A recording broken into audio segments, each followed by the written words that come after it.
Producing music videos is a great project. It's fun to do and can really produce excellent results. You can do it yourself, or you can do it with a group. You can do it with your flute circle or with a class.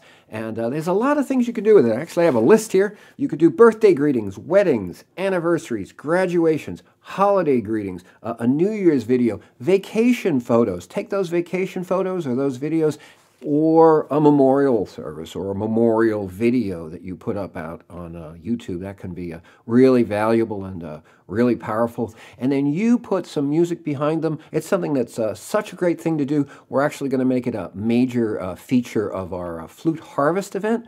We have a Flute Harvest coming up in Southern California in October. It's really a retreat kind of a setting. We have a limited number of people. We have just a beautiful space. And we have the room and the expertise to do, during the event, a music video. Kalani, Vera, and I are going to produce music videos for each of the participants, and during the event we'll get them up on YouTube. So if you think all this is too complicated, come to Flute Harvest. You'll see how it's done. You'll get some direct hands-on experience with it. So what do you need to produce a music video? Well, first, an application. There's a lot of them out there. I use a Sony Movie Maker. They're straightforward. The idea is they will take your photographs. Often they're set up so you just fade from one photograph to another, or you put your video in any kind of a format into the application, and there it is. It appears in the application, and then you have the opportunity to do a voiceover like I'm doing now, or to play music behind it, often in many tracks, and that's what we're going to do. We're actually going to do an example of a music video with 3 different instruments. So now I'm going to demonstrate it with some photos and video that we took on our way to our workshops in Tokyo. We had a couple of flute workshops in Tokyo, and before that we stopped in Miyajima Island. So I'm going to show photographs. Well, I'm just going to simply fade from one to another, and then I'm going to re-show those same photographs with a technique called pan and zoom.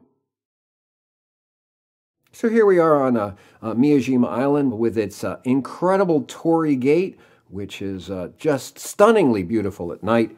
And then there's the Shinto shrine in the center of the village. The next day we climb Mount Misen and then hike down into the Daishoin Temple. It's a stunning sight with these incredible Buddha statues. So I really got into these Buddha statues. I took lots of photographs and videos just on my point-and-shoot camera. A lot of the point-and-shoot cameras shoot very high-quality film nowadays.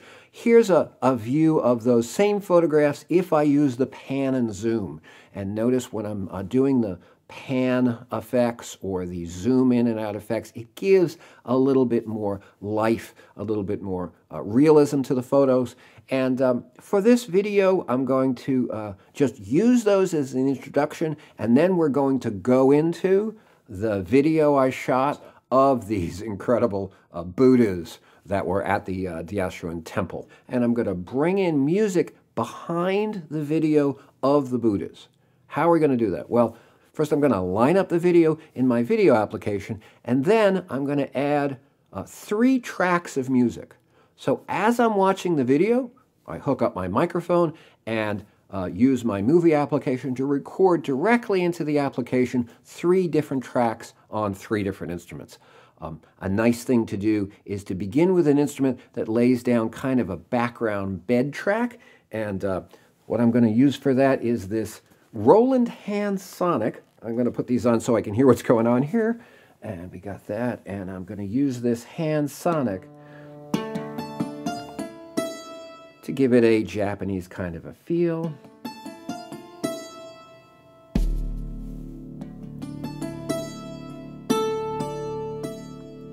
And then I'm going to add on top of that, the second layer is going to be with some flute.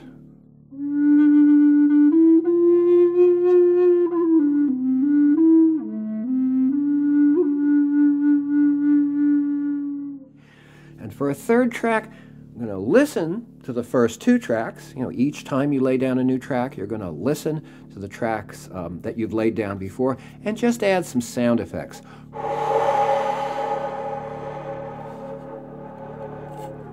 Or maybe actually we're going to do this on the end. This is a fairly large bore flute, right? Low flute, so.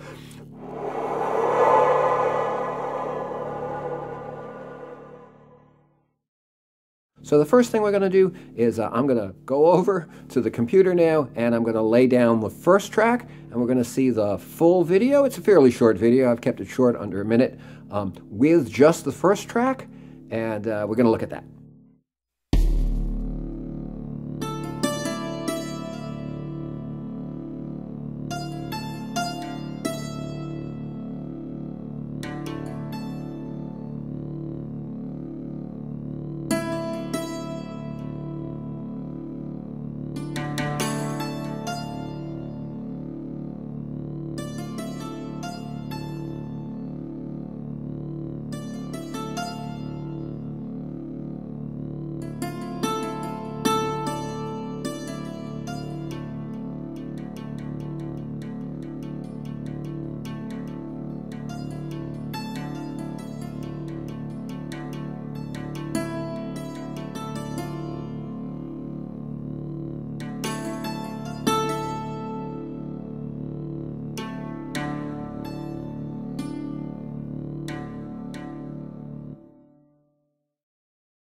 Okay, there's our first track. Now I'm going to add a second track while watching the video, just like I did the first time, and also listening to the first track. I'm going to add in the flute. Here's the track with the flute added.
Now I'm going to do the same process again, and I'm just going to add some wind sounds. I'm actually going to add a lot of wind sounds in a lot of places and drop out and only keep the ones I want. So here's the video with the third track, the wind sounds added, and this would be my final version of the video.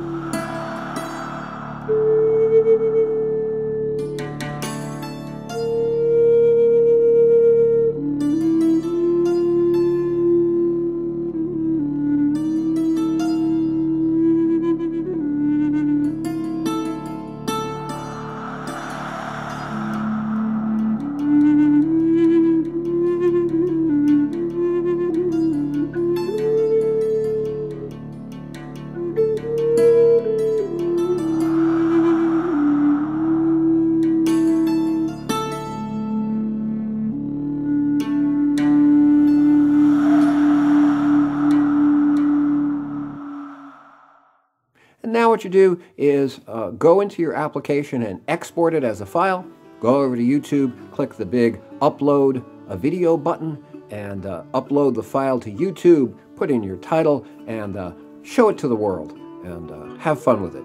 This is the kind of experience that we will have at Flute Harvest.